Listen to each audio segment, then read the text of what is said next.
Have you ever wondered what lies behind absolute evil, the kind that not only destroys, but corrupts everything it touches?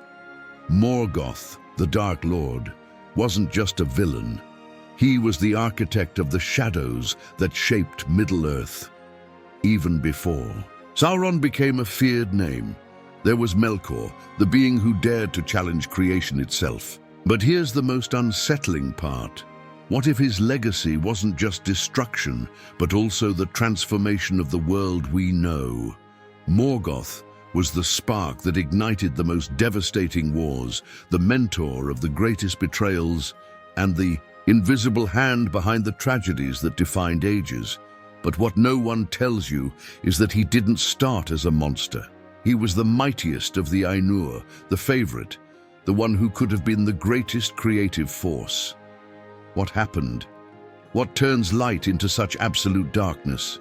And why, to this day, do his actions echo in every corner of Middle-earth, serving as a reminder that even the most powerful have fatal flaws? You might think you already know this story, but I'm going to show you something different. How Morgoth's legacy goes beyond evil, shaping even the heroes who rose to fight him. Join me on this journey, and let's explore how fire and shadow were the tools of a fallen god, and how those same forces might still resonate within us today.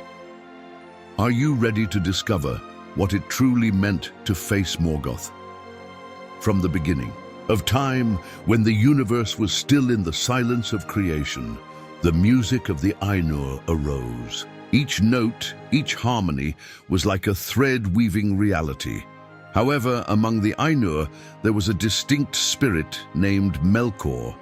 He was not content to follow Ilúvatar's perfect rhythm, rebellion, ambition, perhaps a mix of both. Melkor introduced dissonance to the melody, and this rupture gave rise not only to the beauty of diversity, but also to the seeds of chaos that would shape Arda forever. Upon entering Arda, Melkor did not find an empty land, but a blank canvas to paint his own ideas. And of course, he didn't use delicate brushes. His tools were destruction and manipulation. Every step he took left marks, mountains rising like walls, seas twisting under his fury. It was as if he were playing an invisible game with the Valar, testing who would shape the world with greater force. What initially seemed like creative power quickly revealed an insatiable hunger for control. It's curious to think that Melkor's rebellion was both his greatest strength and his biggest weakness. He pushed boundaries that no one dared to touch, but in doing so, he distorted the essence of what he touched. To him, the perfection of creation was a prison, and so under his influence, pure elements were corrupted. Dark forests sprouted where there was once light, and monstrous creatures began to take shape. There's no denying it. Morgoth, as he would come to be called, was one of Arda's great transformative agents, for better or for worse.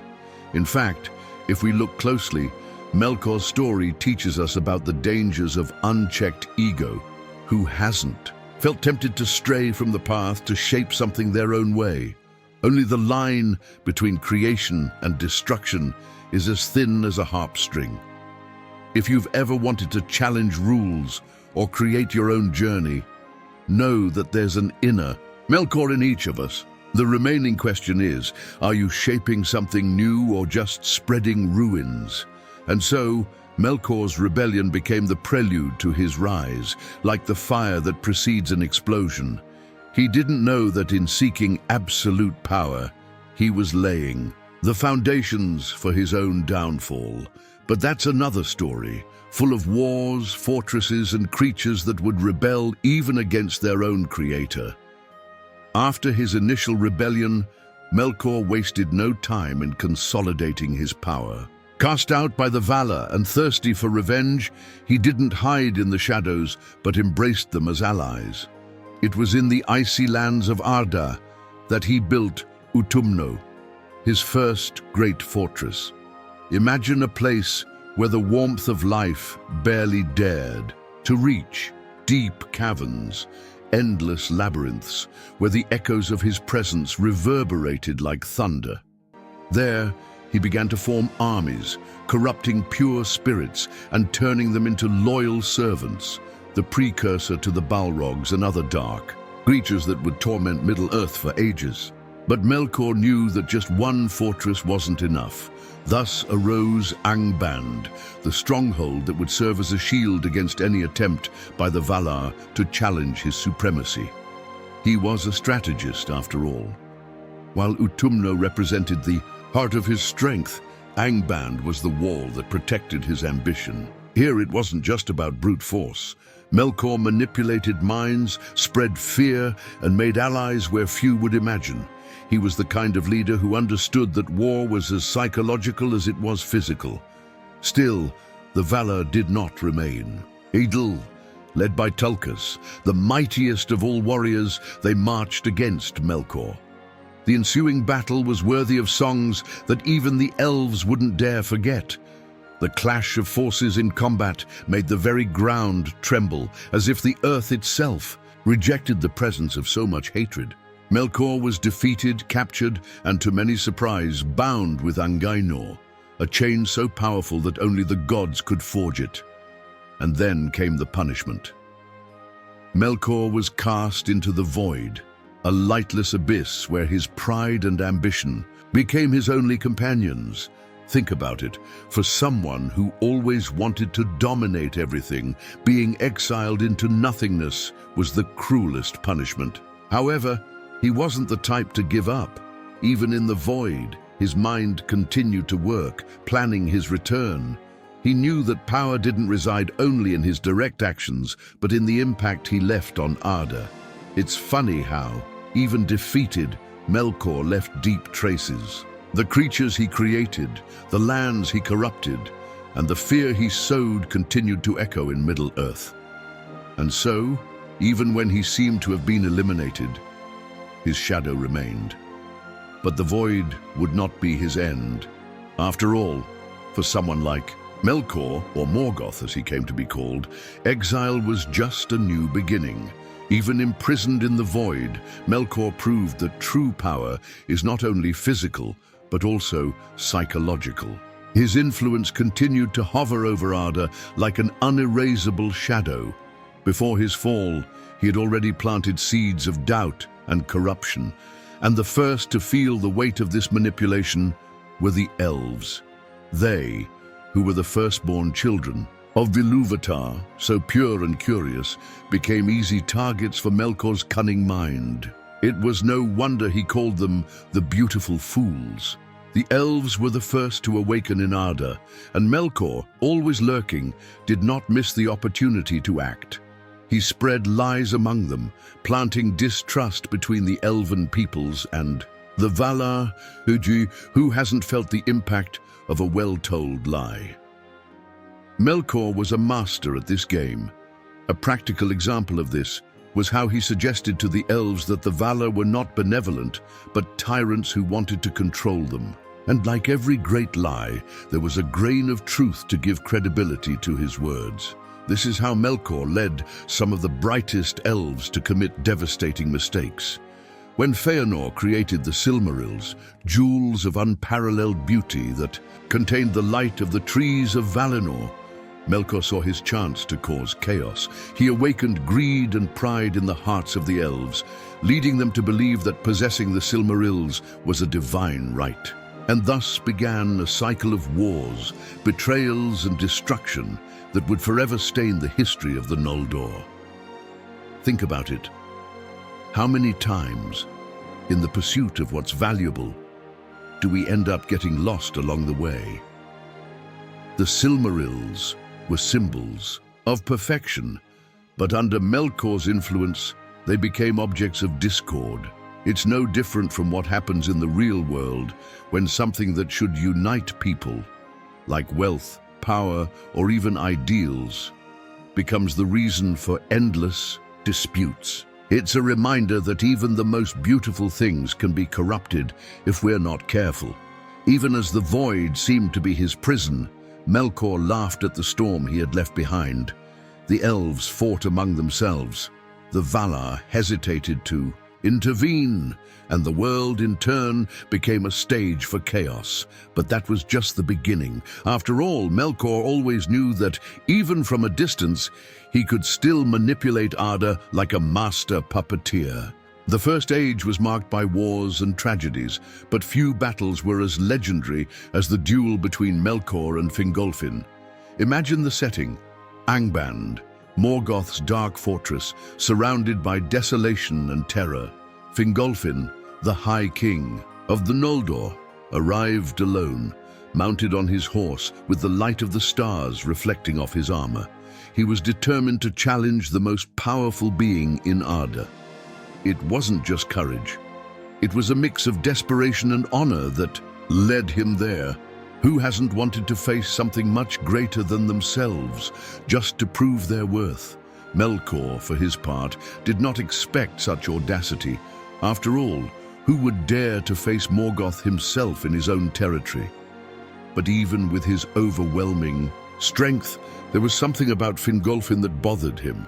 Maybe it was the determination in the elf's eyes, or the almost divine strength that emanated from him. The duel was epic. Every strike from Fingolfin made the ground shake, and every charge from Melkor was like a volcano erupting. Despite being at a disadvantage, the elf managed to wound Morgoth 7 times, a feat no one else had achieved before or after. However, Fingolfin was not immortal. After an exhausting fight, he was defeated. Melkor, in an act of cruelty, crushed the king's body under his foot. But this victory came at a price. The wounds Melkor received never fully healed. He began to limp, a constant reminder that even the most powerful can be marked by those who defy the odds. It's like life. Sometimes our greatest struggles aren't about winning, but about leaving a mark, proving that we are stronger than we believed. Fingolfin became a symbol of resistance and sacrifice for the elves, but also of pain and loss. For Melkor, that moment revealed something disturbing. His invulnerability was not absolute. It's an unsettling thought, isn't it? Knowing that even giants can be hurt, this made him more cautious, but also more cruel. He would not allow another Fingolfin to rise in Arda, and so the stain of the battle remained not only on Melkor's body, but on the very land. The scars of the duel transformed that place into a symbol of courage and tyranny. However, Melkor still had other alliances and schemes at his disposal. He did not fight alone, and an old ally was about to take the stage. When we think Melkor had already reached the peak of his evil, he surprises us by forming an alliance with Ungoliant, a creature as fearsome as it is mysterious. This alliance, more than strategic, was a meeting of 2 insatiable destructive forces. Ungoliant, the great light-devouring spider, was driven by an endless hunger, and Melkor knew exactly how to exploit that. He lured her with promises of power and sustenance, but as always, he hid his true plans. After all, Morgoth was not known for being trustworthy even to his allies. Together, they carried out one of the darkest acts in Arda's history, the destruction of the trees of Valinor. Imagine this: the 2 trees, Telperion and Laurelin, which illuminated the world with their celestial light, reduced to shadows by Ungoliant's jaws. The scene was devastating. The darkness that followed was not only physical, but symbolic, a landmark marking the beginning of an era of shadows and corruption. Melkor, of course, stole the Silmarils, the jewels that contained the pure light of the trees, leaving the Valar and the elves in shock and mourning. But not even Melkor, with all his cunning, could foresee how treacherous Ungoliant would be. After satisfying her hunger on the trees of Valinor, she demanded the Silmarils as payment. And here's the irony: Melkor, who didn't hesitate to destroy anything, refused to hand over the jewels. It was as if, at that moment, the Silmarils were more precious to him than his own safety. This reminds us that even the most powerful beings are vulnerable to attachment and greed. And you? Have you ever found yourself attached to something that deep down you knew you should let go? The situation became so critical that Ungoliant, in her fury, nearly destroyed Melkor. The all-powerful, the unshakable, had to call upon his Balrogs to rescue him. It was a scene of pure humiliation for someone who saw himself as the supreme lord of Arda. What does this teach us? That even the greatest strategists can be caught off guard by alliances they can't control. A valuable lesson, whether for leaders, entrepreneurs, or anyone who has ever trusted the wrong person. In the end, Ungoliant fled to the desolate lands, and Melkor returned to Angband, carrying the Silmarils as a trophy of his victory. But he did not leave unscathed. The alliance with Ungoliant, despite being successful in causing chaos, left a stain on his reputation, even among his own servants. And yet, Melkor would not give up his ultimate goal. He knew the world was still within his reach, but with every step, the winds of Arda brought the promise of greater and more determined resistance. The end of the First Age marked the closure of a dark cycle in Arda, but not without a final, devastating resistance from Melkor. After years of dominance, where his creatures spread terror across the lands, a coalition of forces finally rose. The Valar, once hesitant, united with the elves and men under the leadership of Elendil. Imagine the scene, a colossal army marching against Angband, while in the sky Elendil, in his winged ship, brought the light of the Silmarils. It was as if hope itself, long weakened, was reborn with overwhelming strength.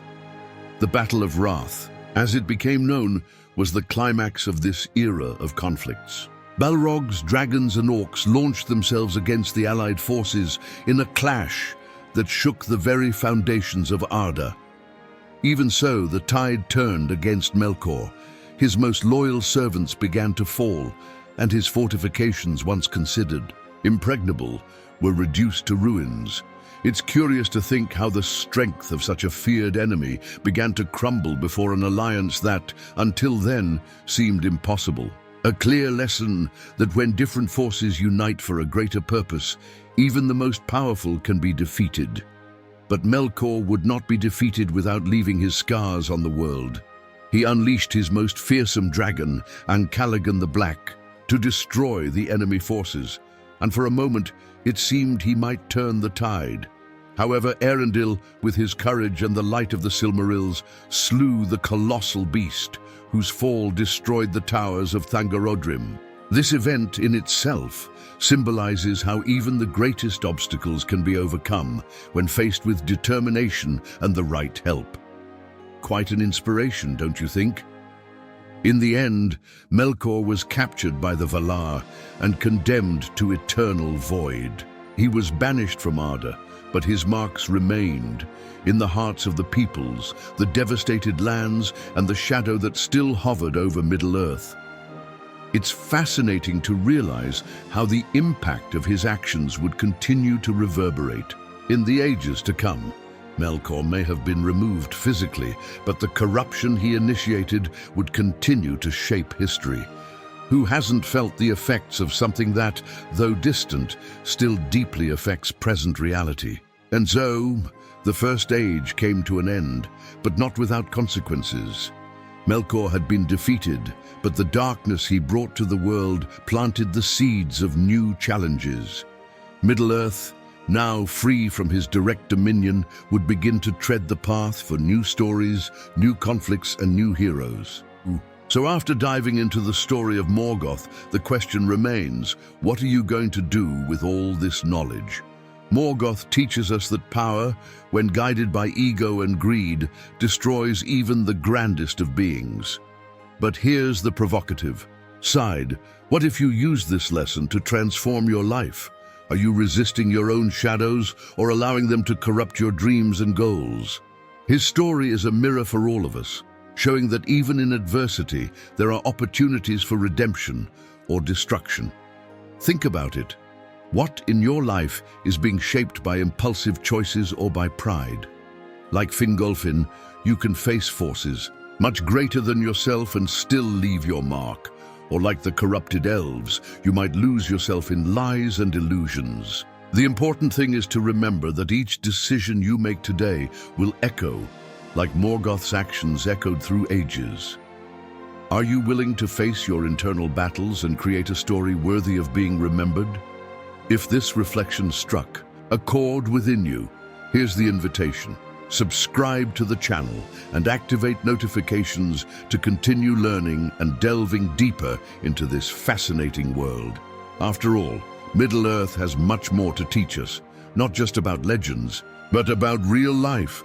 Let's discover together the lessons hidden in fire and shadow.